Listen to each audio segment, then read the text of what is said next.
Is Shashi Tharoor going to leave the Congress and join the BJP? It's an interesting political question, and it's gotten more interesting over the last couple of weeks. So we've got all the information together in this video and a sort of analysis of every possible scenario and why this would be a turning point for the BJP if they are in fact including Shashi Tharoor in their party.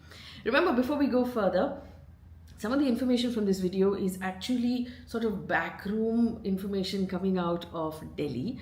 Also, remember to like, share, subscribe and sign up for our membership if you can to support us financially. You can also use the super chat feature.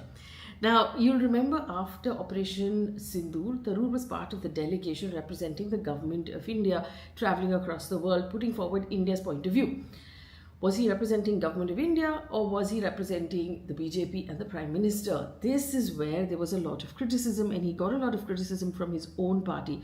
There were jibes aimed at him by Congress leaders for taking his stand. He later also, when he was heading those delegations, a lot of them said that he was basically talking on behalf of the Prime Minister. There was some confusion about the fact that the Congress party said we didn't put him forward. We didn't recommend his name. The BJP picked him. Tharoor said, hey, if you didn't recognize my talent. So there was a lot of, cold shouldering between the Congress and Tharoor before he started traveling and while he was traveling.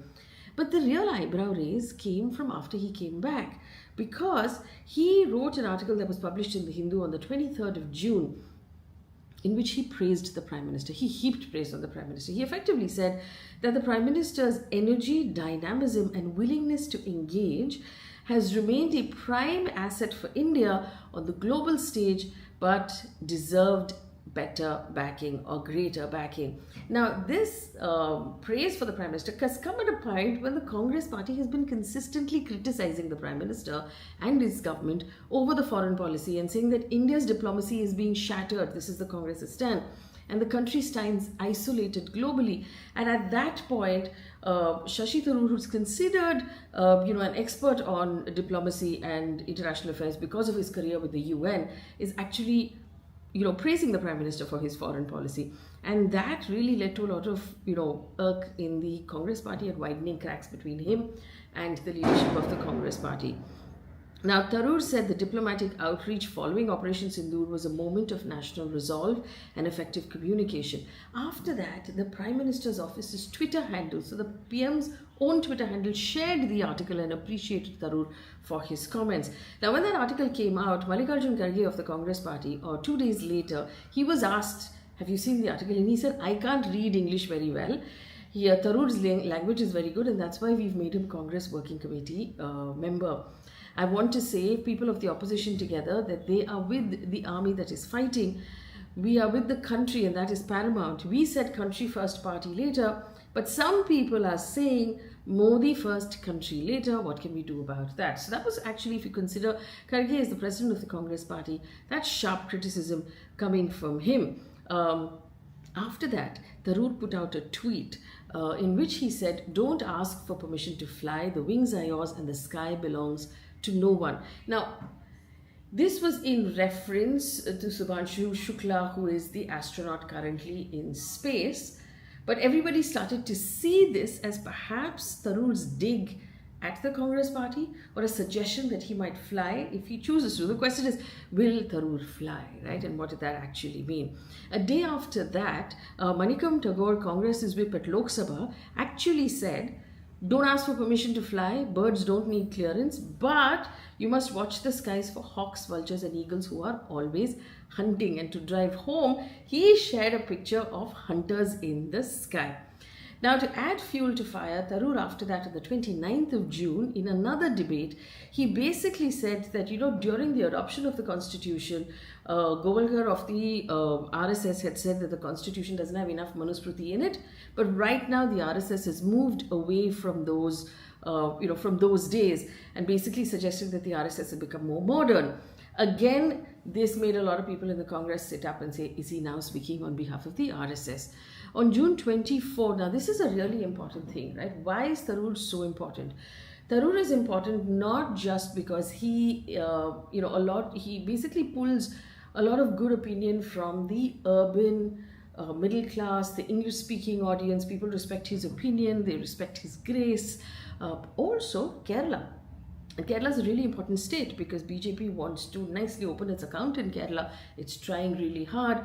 And Tharoor has won the seat in Thiruvananthapuram repeatedly. It's one that he holds for 16 years.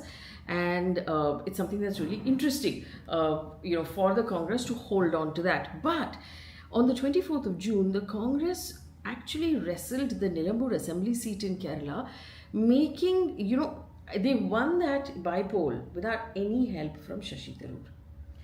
Because Shashi Tharoor at one point was traveling, and then when he came back, he was not invited to come and campaign. So he was not asked to campaign, and they won nevertheless a by poll in Kerala. And this, apparently, from what I am hearing, has given the Congress party a certain amount of confidence that they don't really need him, that with their local partner that they can continue to win and hold Kerala even if Shashi Tharoor leaves. Now this is a big thing, right? So when on the 19th of June, when he was asked why he didn't campaign for the by poll, he basically said, I wasn't invited by the party, but that's all right. He said, first of all, I was gone for much of the time on the diplomatic mission, and when I came back, there was no missed call from the leadership saying that I should come and campaign.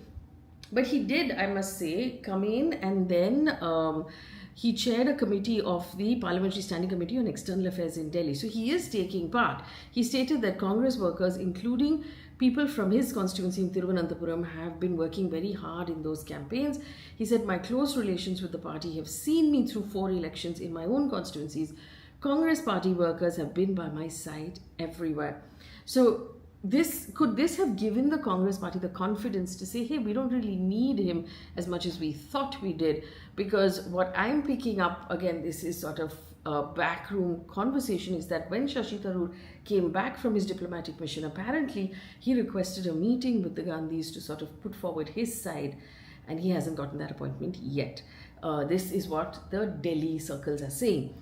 Now, Tharoor has also said, when he was asked, that there tends to be occasional differences between the party top brass, and these issues will be resolved internally, and he remains committed to the party values. He said these can be sorted out in closed door conversations. I don't see any reason to discuss them now.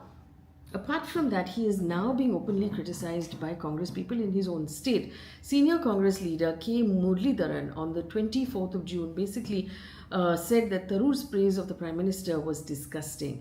And I'm quoting here, he said, he's a member of the working committee. It's quite disgusting that a member of the working committee continues to praise a political opponent of the Congress. But here's the interesting thing about Shashi Tharoor. He's not a traditional sort of leader where he's just, held up the card for the Gandhis, which is what the Congress leaders tend to be. He's rebelled multiple times in opinion, in his stand, and that's just the kind of person he is. Now, I'll remind you, in February 2025, he actually hailed the LDF government's development initiatives, following which the Congress High Command summoned leaders to Delhi from Kerala, and that caused a bit of a problem. He had also, remember when the Ukraine-Russia war had happened, he criticized the Prime Minister initially, saying you can't be on both sides and hug both sides. But then later he said, and I'm quoting, I'm wiping egg off my face because I had criticized India's position, but the policy of the Prime Minister who can hug both the President of Ukraine and the President in Moscow 2 weeks apart has been accepted. And that he's also said that the Prime Minister's visit to the US was very good. So he has been actually praising the Prime Minister on various points.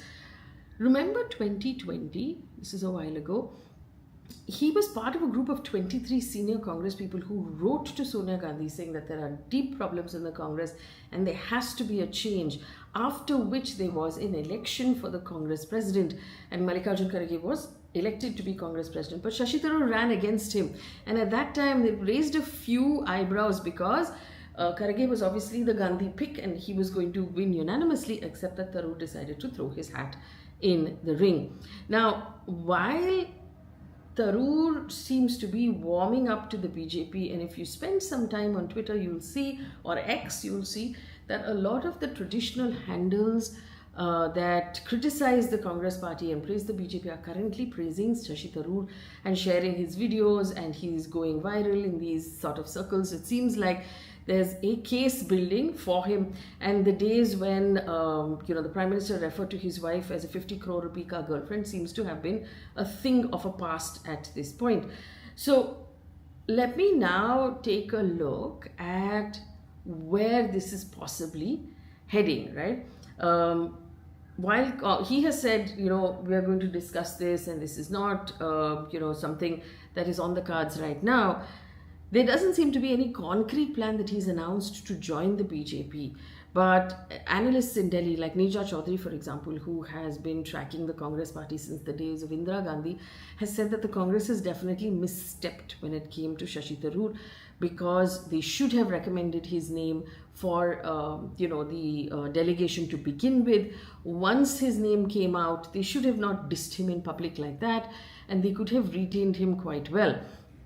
Let's take a look at who he is, right? Like I told you, he's an intellectual. He's often ideologically centrist.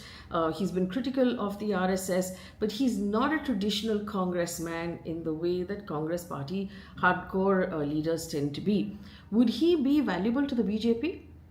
Here's an interesting question. So the BJP tends to have more grassroots type of leaders who sound very close to people of the soil, but Tharoor could be global facing. He could bring in a certain intellectual credibility. He could bring in sophistication and polish that maybe will gain the BJP more credibility in urban educated circles, especially internationally. He'd definitely be useful to the BJP in Kerala, like I said. They don't have a face that specifically, remember, Kerala tends to have Kerala has a large Christian population, has a large Muslim population. Tharoor is popular with all groups in Kerala, and this could actually help the BJP. And if a man like Tharoor praises the Prime Minister, it tends to make the Prime Minister seem more universally liked across all quarters, and this could be a good thing for the BJP. Now, why is the Congress struggling with Tharoor? Like I said, the Congress doesn't tolerate independent voices that well. Tharoor is not a loyalist. He has rivalries in Kerala that have become stronger. So, for example, K. Muralidharan, V.D. Satishan, they see him as sort of elitist and not really a ground worker, so they'd be happy to have him sort of move on. And there seems to be a fracture right now in the relationship between the Gandhis and Shashi Tharoor, and that might be playing out as well. So will the BJP welcome him in order to win a larger foothold in Kerala? And is it possible? Remember, Suresh Gopi's recent Lok Sabha win from Thrissur will give the BJP some confidence in Kerala, and we know that the BJP tends to have 20-year plans on each state, and they work very hard before every state election or any Lok Sabha election to sort of increase their presence in states where they're not present. So Bengal, for example, Kerala, for example, they're working very hard on. So Tharoor would be an interesting asset for them in that. So let's take a look at scenarios. Tharoor stays in the Congress party. He uses his platform to comment on foreign policy, diplomacy, progressive responses, but is the Congress likely to warm up to him, welcome him back, and sort of heal that problem? We don't know. Scenario number 2, he joins the BJP, and the BJP uses him symbolically, globally, and uses his statements to A, claim intellectual support, and B, embarrass the Congress. Is that more likely to be something that will happen? We've seen various leaders switch sides when we thought that they wouldn't, but they have, and the BJP has found a place for them in its ranks. So is Shashi Tharoor likely to be that? One, he's keeping his options open right now. He's sending signals of ideological independence, saying, hey, I'm on the Congress, I in the team, I agree with them, but I have my own ideas and thoughts.